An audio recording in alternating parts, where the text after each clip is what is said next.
बिटिया जन्मवा से धन्य होत गोदिया, बनी जातियापन पराई बिटिया। बिटिया दुनौ कुल कलजिया बचावई, लोक लाज सिर पे उठाई बिटिया। बिटिया जन्म ये कही तनवा से लईके, नाना प्रकार रूप पाई बिटिया। बिटिया में ये तना भरा गुण बमंगल, तबऊ काहे जाथी सताई बिटिया।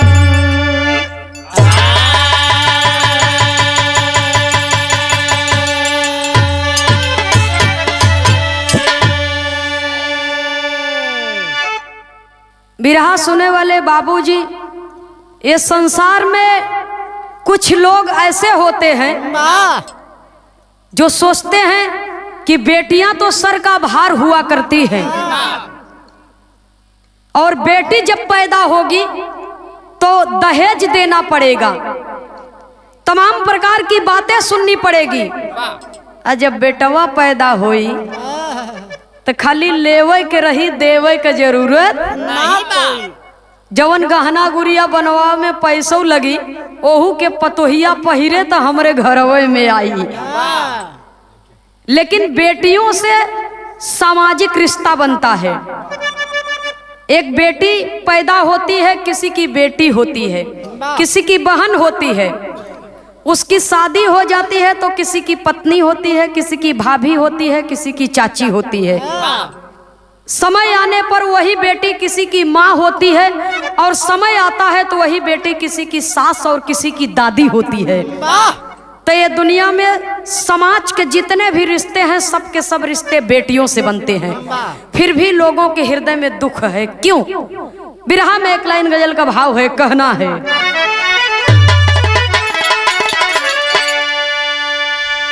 जे करे घरवा में बिटिया सयानी भई, जे करे घरवा में बिटिया सयानी भई, ओके भावत बादाना न पानी। जे करे घरवा में बिटिया सयानी भई, ओके भावत बादाना न पानी। जे करे घरवा में बिटिया सयानी भई, ओके भावत बादाना न पानी। केतना महंगा भवाबा सेनुरवा, कैसे जई है अब बिटिया ससुरवा। डोली अर्थी बनी सपना सपना भवा, डोली अर्थी बनी सपना सपना भवा। भाई कफन बिन दफन बिटिया रानी,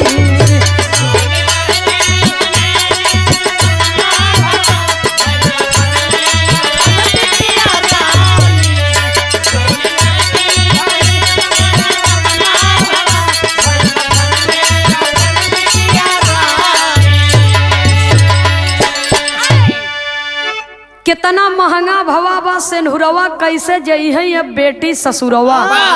डोली अर्थी बनी सपना सपना भवा, यानी हृदय का सारा सजाया हुआ सपना सपना ही रह गया, कभी हकीकत नहीं हुआ।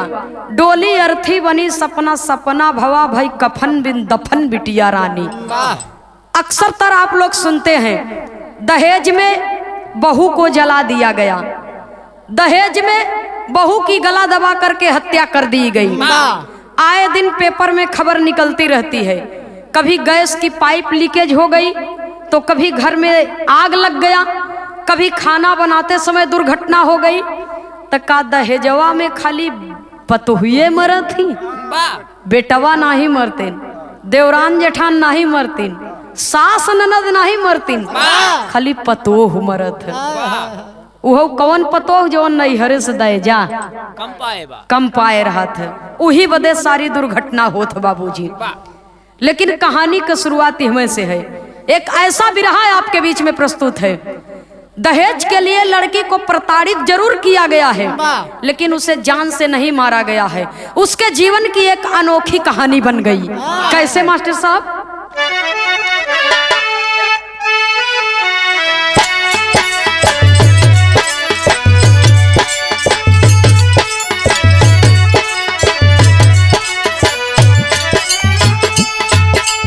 बिलासपुर की हाल बताई जे के जाने सब श्रीमान, गांव मुरैना के वासी एक हरिलाल जी रहे किसान, 3 गदेला रहे घरे माँ। सविता सबसे रही सयान, इंटर पास की है बा बिटिया, बेटवा 2 नौ रहे नदान, इंटर पास की है बा बिटिया।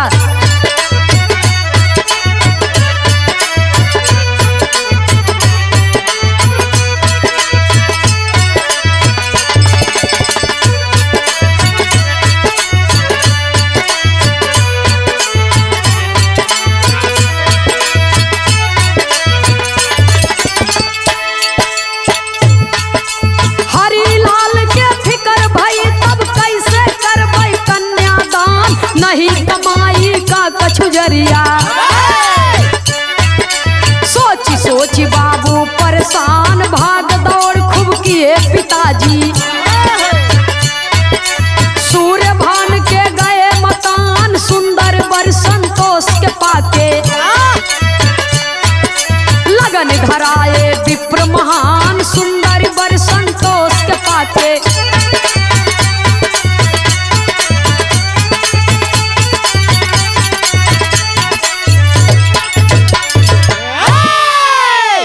जरा आप लोग बात के समझ ले। बिलासपुर की धरती पर एक गांव है, जिस गांव की ये घटना है।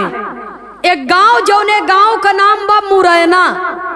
मुरैना गांव का रहे वाला हरिलाल नाम का किसान, जेकरे पल्ले 2 बेटवा 1 बिटिया। बेटवा 2 नादान है बाबूजी, बेटों की बाल्य अवस्था है। अब बिटिया सयानी बा। बिटिया का नाम बताया गया सविता। और 10 बिस्सा जमीन बा। वही जमीन में थोड़ा बहुत जौन कुछ पैदा हो सकत बा बाबूजी लोग मेहनत परिश्रम करत हैं। अब बाबूजी मेहनत मजदूरी करके बच्चों को पढ़ा रहे हैं। लड़की हाई स्कूल पास किया, इंटर पास किया। बाबूजी गरीब आदमी बा, महंगाई एकदम चरम सीमा पर बा, आगे पढ़ावे के हिम्मत नहीं बा। तब बिटिया शादी योग्य हो गई। भाग दौड़ खूब कर रहे हैं, घर मिलत बा तो बर नहीं, बर मिलत बा तो एक रिश्तेदार के मदद से उसी बगल में कुछ दूरी पर देवसर एक गांव है। देवसर गांव का रहे वाला सूर्यभान नाम का किसान, जेकरे पल्ले 20 बीघा जमीन बा। बड़ा रियासतदार आदमी हुवन, काश्तकारी आदमी हुवन। तो देखा अगुआ महाराज फिट कह दिए। तो समय से पहले भाग्य से ज्यादा किसी को कुछ मिलता नहीं है। सूर्यभान के 2 लड़का, संतोष और सुनील। तो सुनील बड़ा है, संतोष छोटा। तो छोटका बेटवा पर सविता की शादी तय कर दिए कि भैया लड़की सुंदर होए के चाहिए, लड़की में गुण होए के चाहिए, सर्वगुण संपन्न होए के चाहिए। हमारे पल्ले भगवान के दिया बहुत कुछ बा, हमके 1 रुपया दहेज ना चाहिए। बड़ा अच्छा विचार है सूर्यभान जी का। शादी तय हो गई, बारात सजा करके चले। कैसे चले? बिरहा में एक लाइन तर्ज है मास्टर साहब।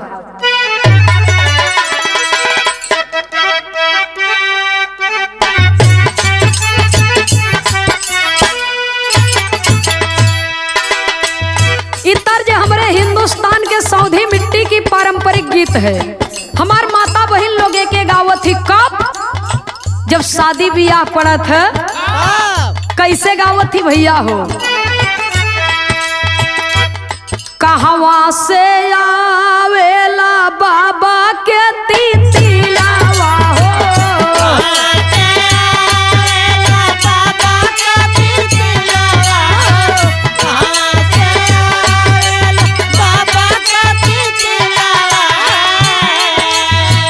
कहवा से आवे लाली मैना अहिरे सांवरिया।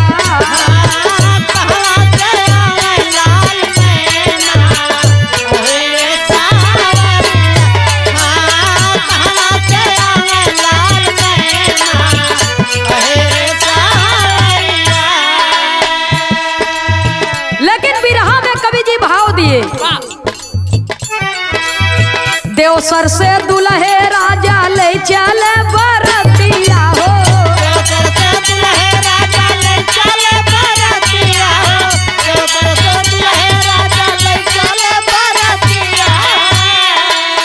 दुआरा पे बाजे सहनाई माई बाप हर से।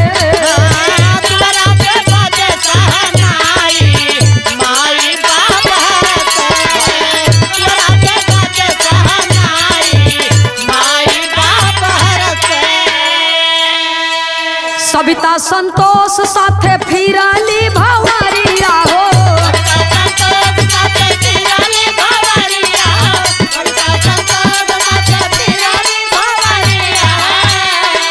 संघवा के सखी सब गावली गरिया हो।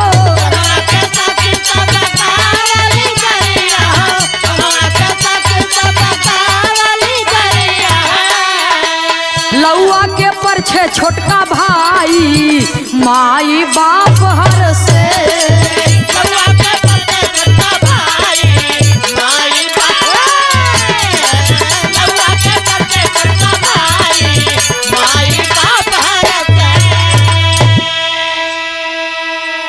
बड़े प्रेम पूर्वक से बारात सजा करके आए।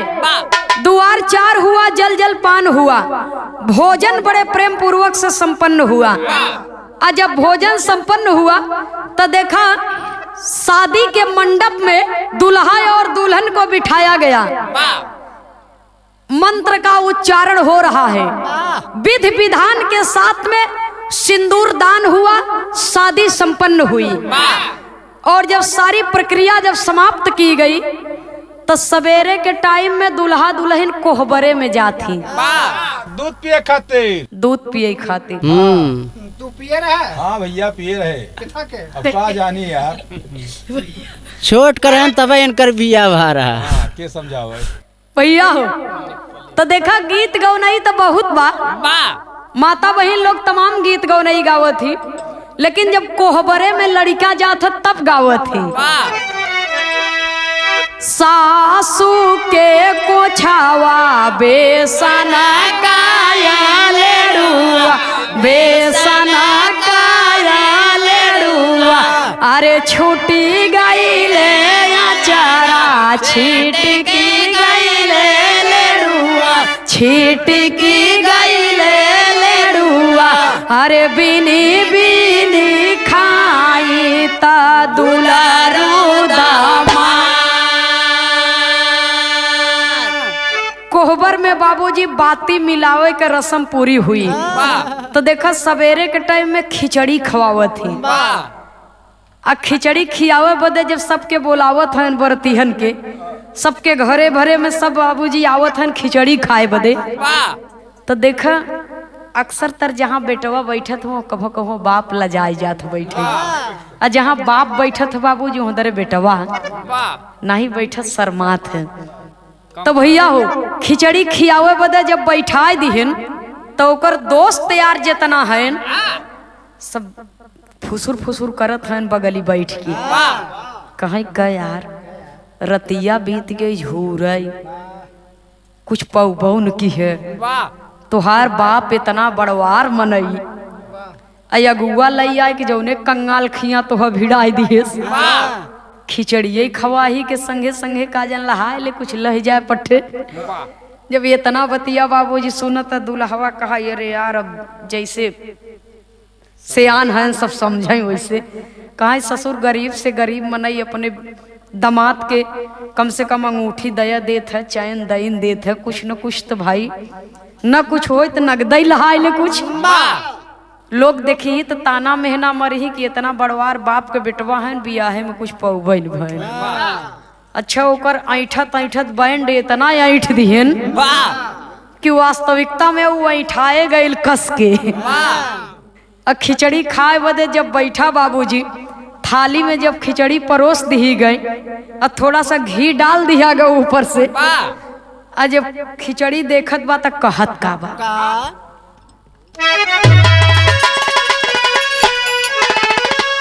अरे दुल्हा कहाँ बिगड़ी बिगड़ गया और बिगड़ करके कहता क्या है, अरे दुल्हा कहाँ बिगड़ी जबले मिली नहीं सीकड़ी गुआ आई हो ये गुआ तबले खाई नहीं खिचड़ी गुआ तबले खाई नहीं खिचड़ी तबले खाई नहीं खिचड़ी।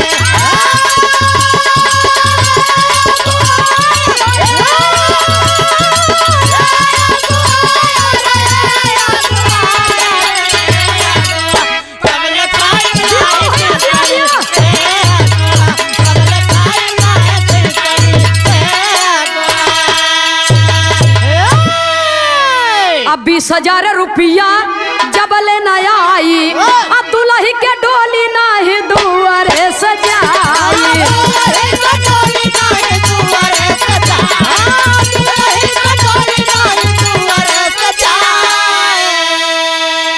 अरे दिहला एक ठी घड़ी लिहले तो दिहला एक ठी घड़ी लिहले अरे पौआ के पकड़ी बाबुआ आई हो ये बाबुआ चल के खाई ले खिचड़ी ए बाबुआ चल के खाई ले खिचड़ी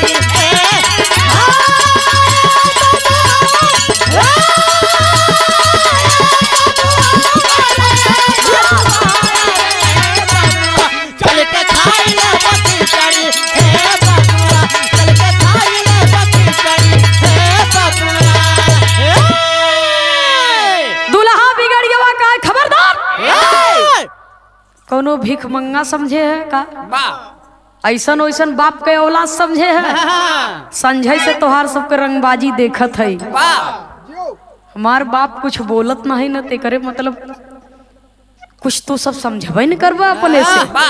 कहे भैया कुछ चाहे का कहे झूरे खिचड़ी ना खवाई तरे अगुआ कहत बारे यार घी कम बतनी और छोड़ दे कर छिलो और छोड़ दे ले जाके छोड़ दे आ जब ले जाके घी और डाल दिए थाली के एकदम खिचड़ी के ऊपर थाली के बारी के बराबर हो गए तो सब खाई लागे दुल्हा मोहई न बोरत वो हाथ ही नहीं उठावत बा तो कहे भैया और कुछ लेबा का चटनी वटनी चाहे का खड़ा हो गया उठ के इतना घी होई कि नहीं लगा हाथ मरचा नहीं पाया रहना नहीं हाँ का लेबा कहे देखा खिचड़ी ऐसे ना खवाई ऐ तो और घी हमके ना चाहिए कहे तब लेबा का कहे जब तक सिकड़ी न आई जाए और जब तक नगद रुपया कम से कम 20,000 तक न मिल जाए और तब सस्ती का जमाना रहा वो समय में 20,000 बहुत रहा।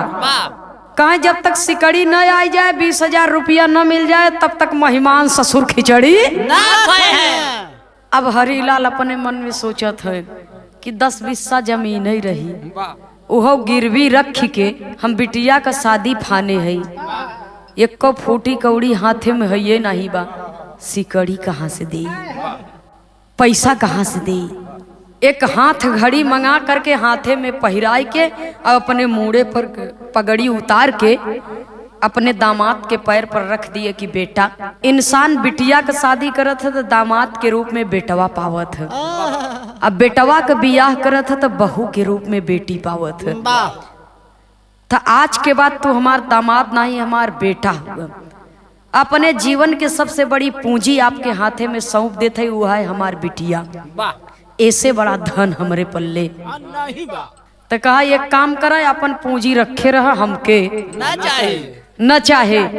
कहीं शादी के पहले अगुआ कहे रहन, तोहार पिताजी कहे रहन कि 1 रुपया दे देबा तबो मंजूर बा, न देबा तबो मंजूर बा। कहा एक काम कर, जब बाबू को बुलावत बबुआ आवे फिर लिया जाए, बबुआ देखभाल करी, हमसे मतलब नहीं बा। तो ई रईस बाप का बिगड़ी हुई औलाद की निशानी है बाबूजी। जब इतना बात बाबूजी सुनते हैं बिटिया के बाप तो कहते हैं कि ठीक है, इस समय तो नहीं है आपको देने के लिए मेरे पास कुछ, आप जाइए मेरी बेटी की विदाई करा कर लेकर के जाइए।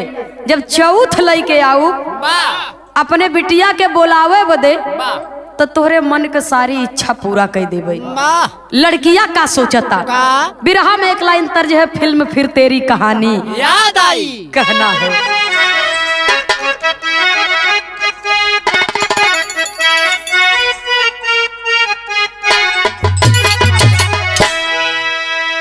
दिल देता है, दिल देता है रो रो दुहाई, किसी से कोई प्यार ना करे।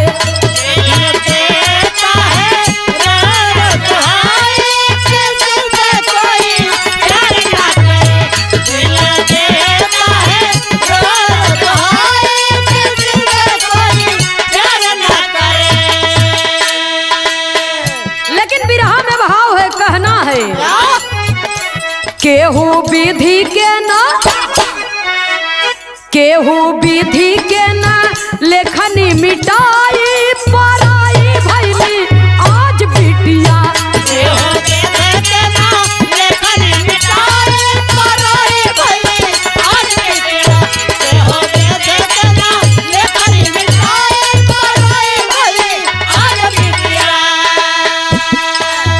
सपना हजार लेके आईली ससुरावा, सपना हजार लेके आईली ससुरावा, सपना हजार लेके आईली ससुरावा। मुहवा फुलाए रहा पूरा परिवारवा, मुहा फुलाए रहा पूरा परिवार, मुहा फुलाए रहा पूरा परिवार।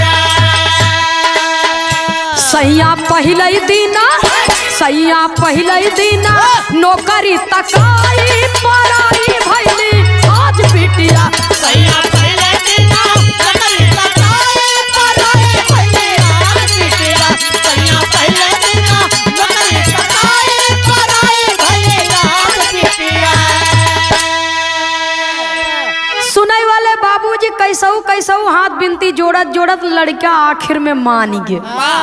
कहा ठीक बा, लेकिन 4 दिन इंतजार करब, ओकरे बाद हम इंतजार ना करब। न करब। सुने वाले बाबूजी वहां तो वादा कैली है कि 4 दिन इंतजार करब। लड़की की विदाई हो गई, लड़की अपने ससुराल में आई, हजारों लाखों करोड़ों सपने को सजाई है बाबूजी। ससुराल में जब कदम रखा था तो लड़का का माई सूर्यभान का मेहरारू जब अपन पतोह उतारत हईन, गांव देश के अगल बगल का मेहरारू जब कुल मुंह दिखाई करत हईन तो कहीं अरे वाह, ऐसन पतोह तो अगल बगल अड़ोसी पड़ोसी केहू के घरे इतनी सुंदर वाह, तोहरे लड़का के तो किस्मत खुल गई। और बेटवा मुँह फुलाए बा, माई बेटवा के सारी बात सुन लिए हैं, कहत हैं बेटवा को मोह न सोच बाटे तो का पतोह सुंदरता लेके हम चाटब। ये अलगई सोचत है, नु अलगई सोचता। ई खबर सूर्यभान के लगे तक नहीं पहुंची बाबूजी। सब घरन में मिल के एक मामला सलटाए लिए। धीरे धीरे दिन बीता, शाम को वक्त आए तो अपने यार दोस्त के संगे बैठा बाबूजी तो लोग कहत ही कि जानवरों रखी ले अगर दरवाजे पर तो ओके अगर लगातार डंडा उआवे लगबा दिखावे लगबा तो सीधा साधा जानवर भी मरकहा हो जाता। तो मनई है तो ओके कहत कहत इतना बढ़िया से सिखाई दिहन कि वो बेचारा अपने मतलब से अपने दिमाग से कुछ सोच नहीं पावता। कहा अरे यार आज तोरे दुल्ही से प्रथम मुलाकात बा, तनी मूठ पानी बनाए के जा कायदे से। तो कहा मूठ पानी बनी कैसे? ओकरे आगे लैया दारू को बोतल रख। और जब दारू को बोतल रख दिहन तो पैक पर पैक लगाई दे। और जब एकदम से ओवरलोड हो गए एक ही हाथे में पकड़ायु दिहन। कहीं एक लाई के जा पिए उबा एक बोतल लिए उबा। वाह जय अड़ाई के सुहाग रात मनाए। और जब घरे में पहुंचा तो दुल्हन अपने दुल्हा के चरण स्पर्श करता। तो कहा था खबरदार, साला तेरा बाप मुझे कुछ दिया नहीं। ये अंग्रेजी बतिया साला एक भैंसा भी नहीं दिया। दूर हो जा मेरी नजरों के सामने से। दुल्हनिया कहा बाप कैसी बात कर रहे हैं? सुने वाले बाबूजी दुल्हन घूंघट काढ़े बा और घूंघट के आड़ से ऐसे ही बतियावता। और दुल्हा कहत बा तुम मेरे लायक नहीं हो। इतना कह करके बाबूजी दारू की बोतल गुस्से में पटक दिया और दुल्हन को धक्का दे दिया। बाबूजी दुल्हन पलंग पर गिर पड़ी और वो निर्दयी वापस चला आया। और वापस से आई जब दुआरे तो पुरवैया का हवा बढ़िया पायस गेहूं के गांठी पर आराम से ओलर के सोई गवा। रात बीती, सवेरे के टाइम में अपने माई से आदेश लिहस बाबू से उहव ने।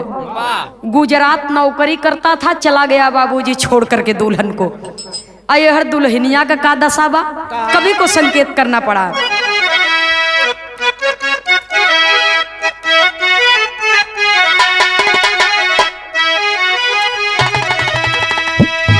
अरे मोरे राम सहनाई बाजी बदला सिलसिला, सुनी सेज सजन बिन मदन ले तयंगड़ाई।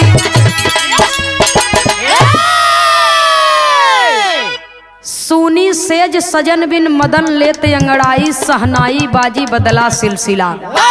सहनाई तो प्रेम की बजी, लेकिन जीवन का सिलसिला ही बदल गया।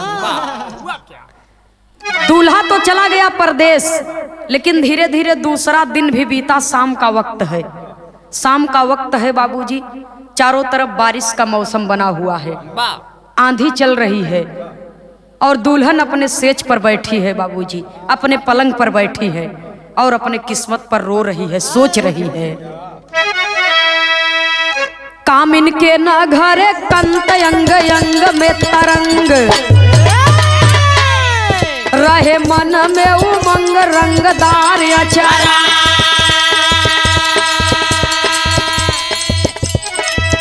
ख्वाब पिया बिन अधूर, कैसे काटी दिन दूर, सोई से जिया पे हूर था उभार अचारा।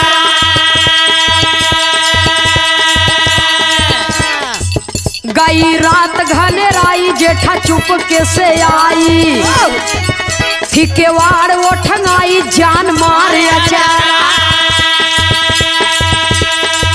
घात करे चला पापी धरती माता गई कापी, घात करे चला पापी धरती माता गई कापी। ढापिया बरू के करे तार तार अचारा, ढापिया बरू के करे तार तार अचारा।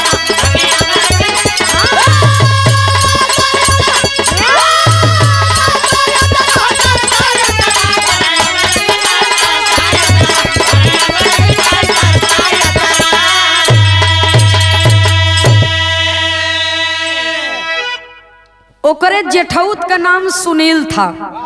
इतना आयब रहा ओकरे अंदर, दारू अलग से पिए, जुआ अलग से खेले, झूठ अलग से बोले, अनेकों प्रकार का आयब जितना दुर्गुण था सब लगभग उसी के अंदर था। बाप लाख समझावत बा लेकिन वो माने वाला नहीं। यही सहूर के कारण जे देखवार आवे उनकर बियाह होए बदे बाबूजी तो वो लौट जाए बेचारू, बियाह होए नहीं। हाँ छोट हमारे अंदर तो गुण बहो। नहीं, हमारे सूरदास जी बहुत बढ़िया आदमी हुए गुण छोड़ो भैया हो। तो देखा छोटके भाई की शादी हो गई, दहेज के कारण वो छोड़ करके पत्नी चला गया। बड़े भाई के दुर्गुण के कारण उसकी शादी ही नहीं हुई। तब बारिश हो रही है बाबूजी, तूफान चल रहा है। दरवाजा तो उठंगाया हुआ है, दरवाजा तो बंद है, लेकिन खिड़की खुली बा। और दुल्हन पलंग पर बैठी बा।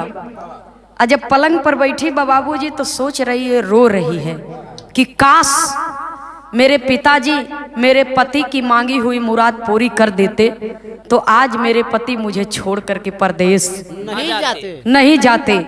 क्या मैं गरीब घर में पैदा हुई हूँ, ये मेरा दोष है? क्या मैं जानबूझ करके गरीब परिवार में पैदा हुई? यही सोच रही है, रो रही है अपने किस्मत पर बाबूजी। और तब तक खिड़की से हवा के झोंका जब पहुंचा ओकरे पास तक, तो उसके शरीर का आंचल उड़ गया। और जब आंचल उड़ गया तो ये देखत सुरीलवा आयब दरवा, ये देखत बा बाबूजी तो अपने मन में सोच रहा है, एक मन लगा 80-90-100 की स्पीड में रफ्तार कर रही। तो ये दरवाजा खोल करके पहुंचा बाबूजी और सविता को अपनी बाहों में समेट लिया। और सविता को अपनी बाहों में समेट लिया तो किसी पुरुष का जब स्पर्श हुआ तो उसकी चेतना लौटी। और जब चेतना लौटी तो देख रही है कि ये तो मेरा जेठौत है। जोर का धक्का देती है, खबरदार! अरे नीच पापी, रिश्ते में तू मेरा जेठ लगता है और जेठ का मतलब समझता है कि तेरी परछाई भी मेरे ऊपर नहीं पड़नी चाहिए। और तू तो पूरे इज्जत को ही तार तार करने के चक्कर में है। अगला जन्म में तो किलना होगा, किलना। वाह भैया वाह। बाबूजी धक्का देती है और दरवाजे के बाहर आकर के गिरता है। दरवाजे के बाहर जब गिरता है तो दरवाजा बंद कर लेती है। और एहवर ई चला अपने माई के लगे, और अपने माई के लगवा जाए के रोए रोए के कहता, अरे मावा जवन दुल्हन ले आई हूँ, एक नंबर का कुलक्षणी बा, एकर चरित्र ठीक नहीं बा। अरे हम तो सिर्फ इतना ही जाए के पूछा कि मेरा भाई परदेश चला गया है, तो कोई बात नहीं है, पूरे परिवार के लोग हैं, अगर तुम्हें कोई तकलीफ हो तो जो भी हम लोगों से बन पड़ेगा हम लोग तुम्हारी सहायता करेंगे। खाने पीने के लिए कोई दिक्कत तुम्हें महसूस नहीं होने दे। मैं तो इसका हाल चाल पूछने के लिए गया था, लेकिन ये तो मुझे भर अखबार में पकड़ ली कि तुहार भाई न सही तो वही सही, उल्टा चोर को तवाल के डांटे। मेहरारू तिरिया चरित्र करत ही ते है, तिरिया चरित्र से बढ़ के चरित्र करत बा। कहत भाई अगर हमार बात न मनबा तो जितना जने परिवार में है एक एक जने के मुड़े के एक एक बाल न उखाड़ लिया तो जना हम अपने बाप के बिटिया नहीं। अच्छा तो रोए रोए के सारी बात सुना दिया। माई बहन एक बात पर यकीन कैली और जा करके बाबूजी सविता की चोटी पकड़ करके घर से बाहर निकालती हैं। कभी कुछ संकेत करना पड़ा। एक लाइन तर्ज है मास्टर साहब।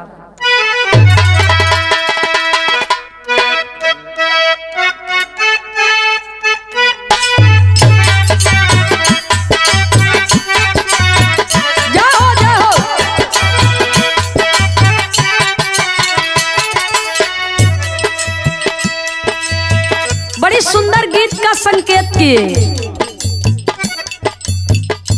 कावाने कारणवा जोगी जोगा वारा मावाले, अरे जोगा वारा मावाले,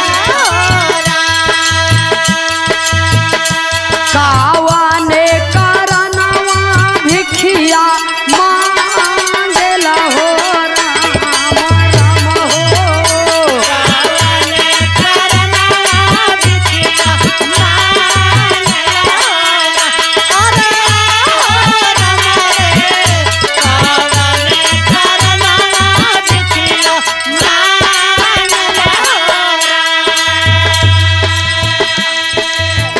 नारी के करनवा जोगी जोगा वारा मावाले, अरे जोगा वारा मावाले, जोग के करनवा भिखिया मांगेला हो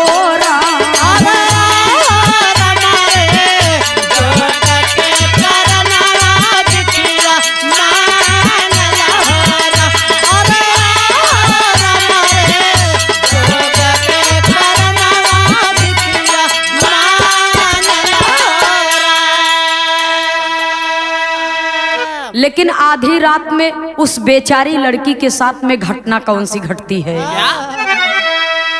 आधी रातिया में देवई चली जिंदगानी आया रे चली जिंदगानी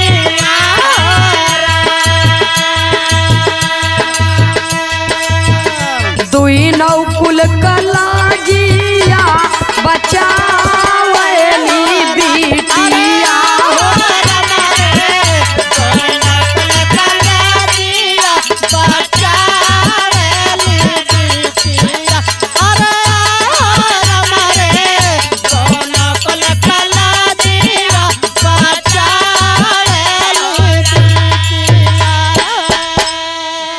लागी बात है जावा के आई सनयगिनी आया रे आई सनयगिनी माऊ तकराया पनावली बिटिया हो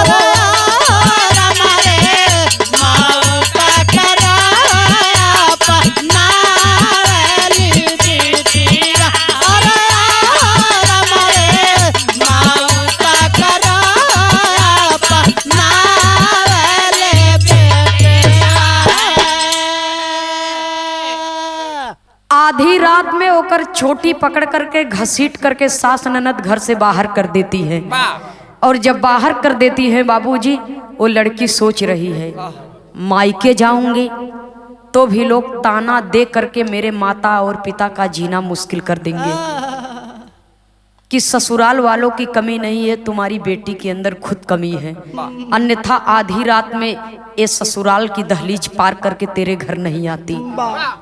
और यहाँ रहूंगी तो यहाँ भी मेरी जिंदगी ढंग से नहीं कटेगी, यहाँ भी मेरी मर्यादा 24 घंटा खतरे में रहेगी, तो मैं जाऊं तो कहाँ जाऊं। आधी रात में वो लड़की सोचती है कि मैं चल करके नदी में कूद करके अपना प्राण त्याग दूंगी। नदी में कूदी जरूर मरने के लिए, लेकिन जब तक जीवन का कागज पूरा नहीं हो जाता तब तक मौत भी नहीं आवत। नदी में मरने के लिए कूदी, लेकिन पत्थर से उसका सर टकराया, वो बेहोश हो गई और नदी की तेज धारा में बहते बहते बाबूजी काफी दूर निकल गई और एक घाट पर जा करके लग गई, किनारे पर जा करके लग गई। मछुआरों की बस्ती के लोग जब देखे तो उसको निकाल करके बाहर ले आए, डॉक्टर बुला करके दवा दुआ करा करके बाबूजी उसको ठीक कर दिए। और जब ठीक किए बाबूजी, वो लड़की जब ठीक हो गई तो अपनी सारी की सारी आप बीती उन मछुआरों के बस्ती के लोगों को बता देती है। और जब बता देती है बाबूजी तो हुआ क्या?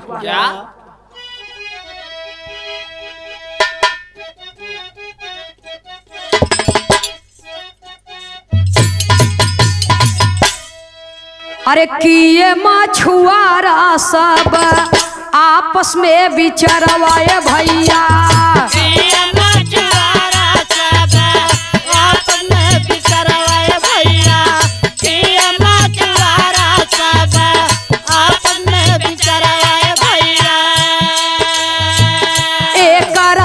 बेच दबा जरिया में जाए,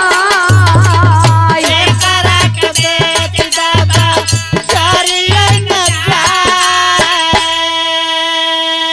मिला एक दलाल बेचा गुजरा सहरिया भैया, मिला एक दलाल बेचा गुजरा सहरिया भैया, मिला एक दलाल बेचा गुजरा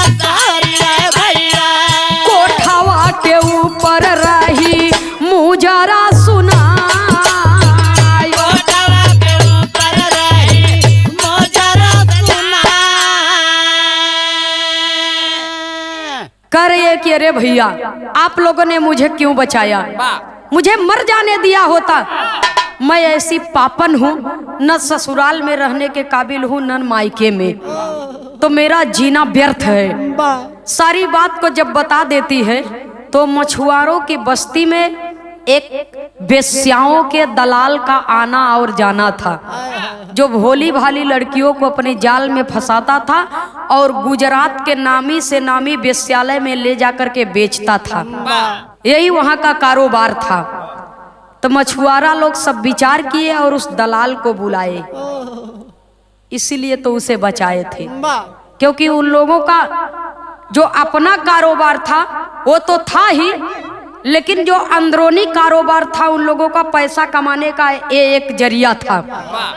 मछुआरों के बस्ती के लोग उस दलाल को बुलाए और जब सविता को देखता है तो सविता नक से सिर तक बाबूजी खूबसूरती की कयामत है बाबूजी, खूबसूरती पर उसके मोहित हो गया और कहता है कि अरे बहन, तेरा पति गुजरात रहता है ना। देखिए अब ये सारी बात जान गया तब पूछ रहा है, तेरा पति गुजरात रहता है ना? जिस जगह पर रहता है मैं जानता हूँ। आप कैसे जानते हैं? वो मेरे बचपन का लंगोटिया यार है। तू मेरे साथ चल, मैं तेरे पति के पास तक तुझे पहुंचाऊंगा। आज से तू मेरी धर्म की बहन, मैं तेरा धर्म का भाई। देखिए उस पापी कमीने को दुनिया का जो सबसे पावन रिश्ता है उसे भी कलंकित कर रहा है। वही बाबूजी उस लड़की को लिवा करके चला और ले जाकर के वेश्यालय में कोठे पर बेच दिया। और जब बेच दिया तो कहता है कि अरे बहना, ये तेरे पति की कोठी है, तेरा पति फैक्ट्री गया है और मैं जा रहा हूँ उसे बुला करके ले करके आऊंगा। इतना कह करके चला गया। तो वहाँ का माहौल देख करके बाबूजी वो समझ गई कि ओहो, ये तो मैं ऐसी जगह पर आ गई हूँ जिस जगह को औरत की जिंदा कब्र कही जाती है, जहाँ पर दुनिया के कोने कोने से भूखे भेड़िए आते हैं और औरत के जिस्म के प्यासे रहते हैं और पैसा दे करके जबरदस्ती उसके हुस्न का सौदा करते हैं।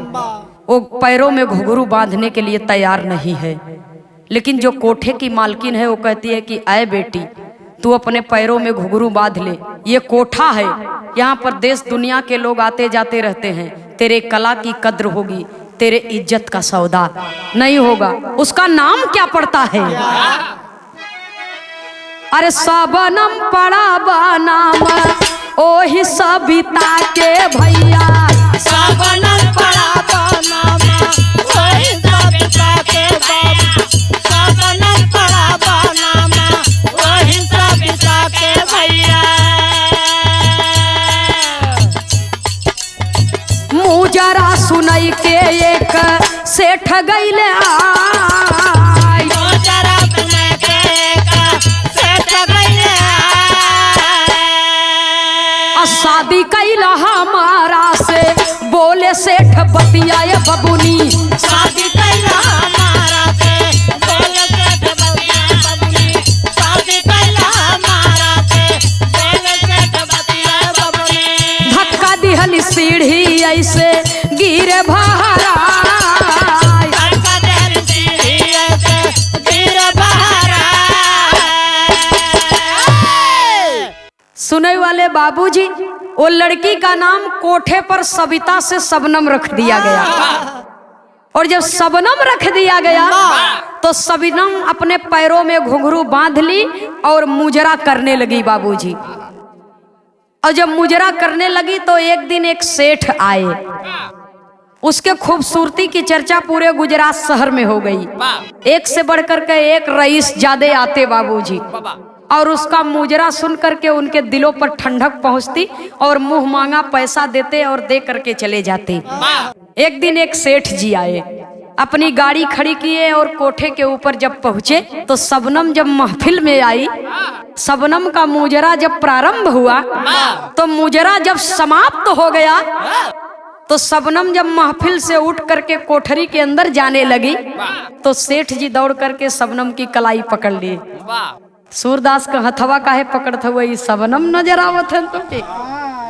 सबनम नहीं, सबनम को बहिन लागत है। इनके सब के आंखें मोटिया केवट भवा बा।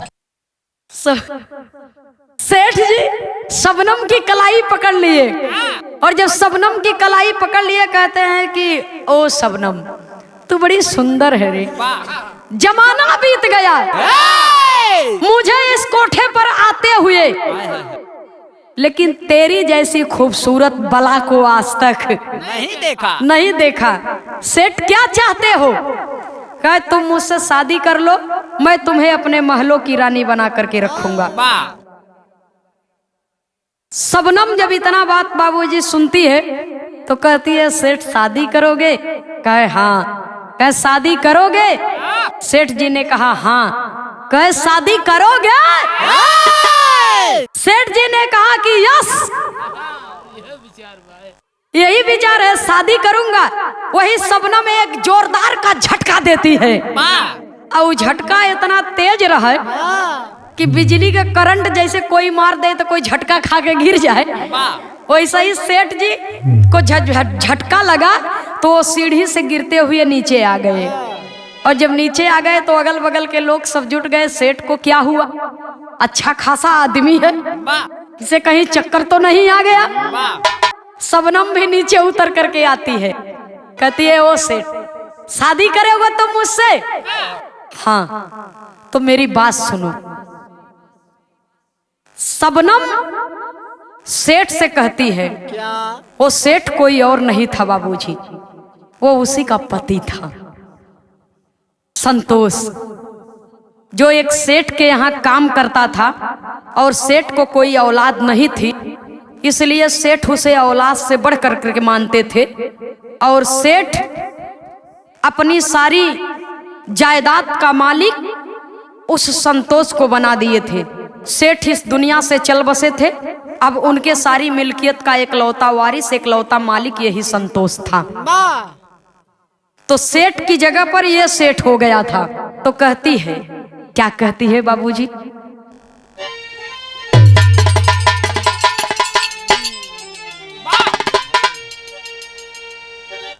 अरे कहो रोय के शबनम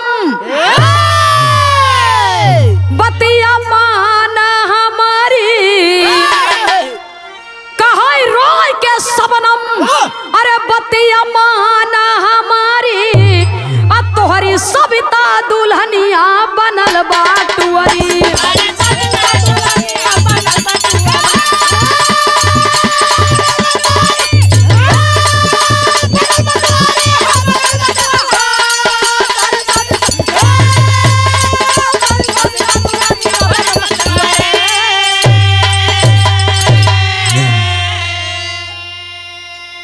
अरे मुरैना से ब्याही हम देवसर में आए,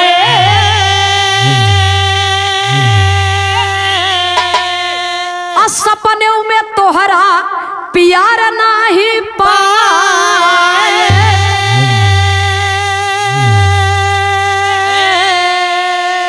खाए हम दहेजवा का मार सगरी, खाए हम दहेजवा का मार सगरी, तोहरी सविता दुल्हनिया बनल बाटुआ।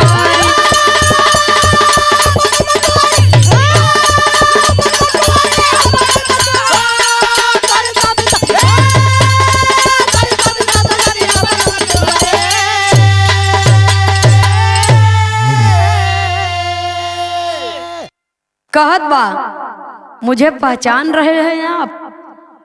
सेठ कहते हैं नहीं, आधार कार्ड दिखाओ। मैं नहीं पहचान रहा हूँ। और सेठ को तो देखते ही वो पहचान गई, सेठ को देखते ही वो पहचान गई थी। और उस समय कही थी कि आज तो आप मुझे ठुकरा करके जा रहे हैं। सुहाग रात में बोली थी कि आज तो आप मुझे ठुकरा करके जा रहे हैं, मैं आपको कहीं भी देखूंगी किसी भी हालात में पहचान जाऊंगी, क्योंकि मैं पत्नी हूं, आप पति हैं, मैं पहचान जाऊंगी, आप नहीं पहचान पाएंगे मुझे। और आज आप मुझे ठुकरा करके जा रहे हैं, ये आपके जिंदगी में बहुत भारी पड़ेगा।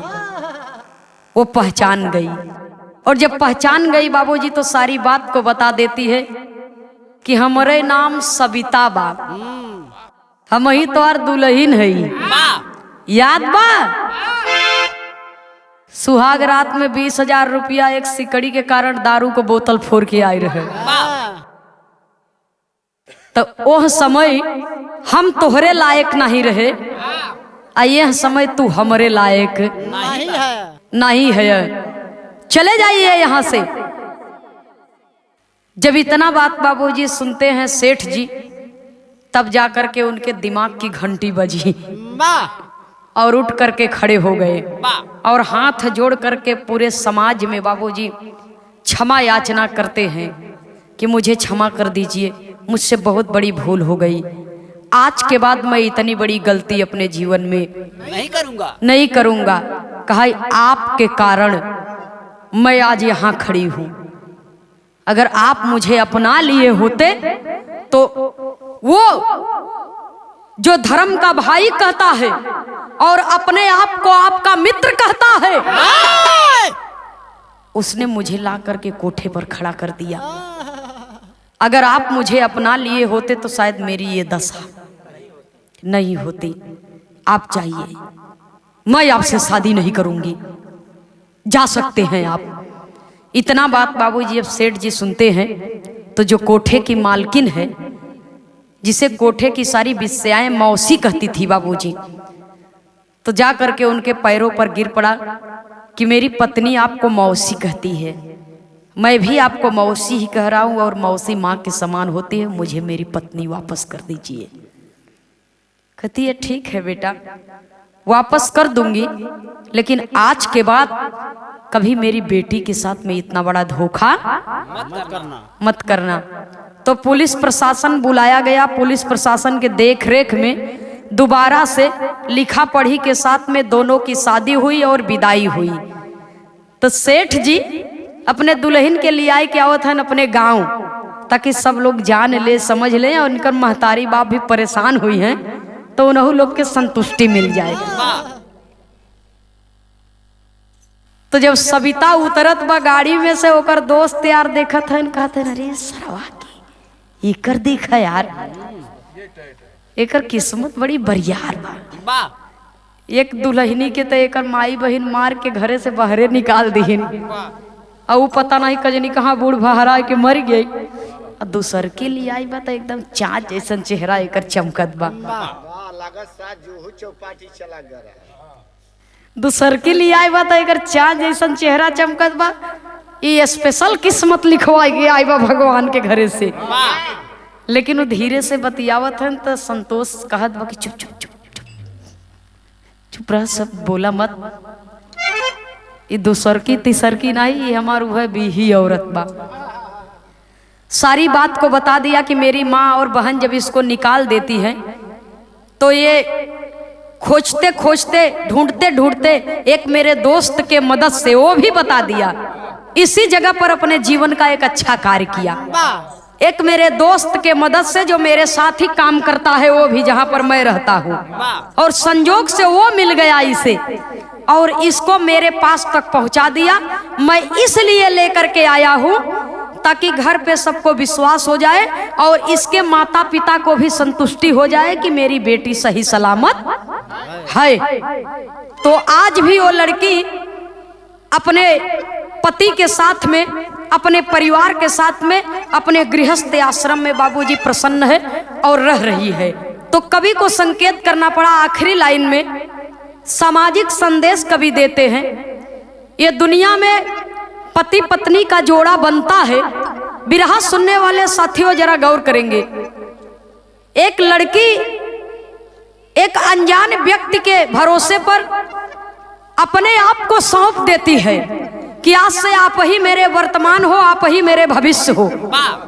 तो जब कोई आपके ऊपर विश्वास करे तो किसी के भविष्य और किसी के वर्तमान के साथ खिलवाड़ नहीं करना चाहिए। तो पति पत्नी एक सिक्के के दो पहलू हैं। तो अगर एक में कुछ गड़बड़ी है तो दूसरे को चाहिए कि उसकी कमी को नजरअंदाज करे और उसके कदम से कदम मिला करके उसके साथ में चले।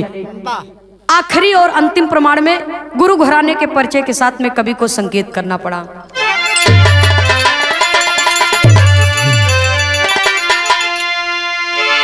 स्वामी सीता राम हित राम कैलाश जी स्वर्ग सिधारे,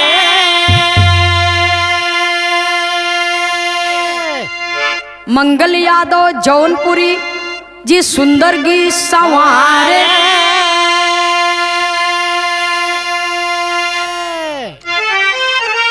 अरे राम बदला सिलसिला तनंदनी खेमराज बिरहा में जोग रमाई सहनाई बाजी बदला सिलसिला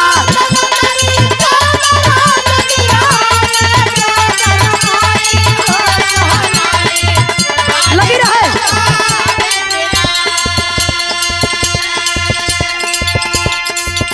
तूने अजब रचा भगवान,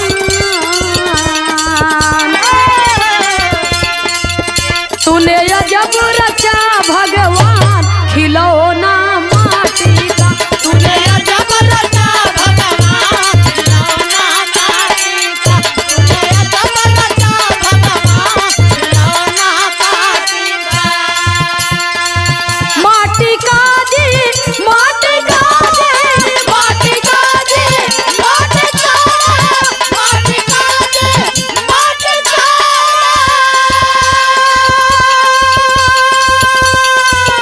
तूने अजब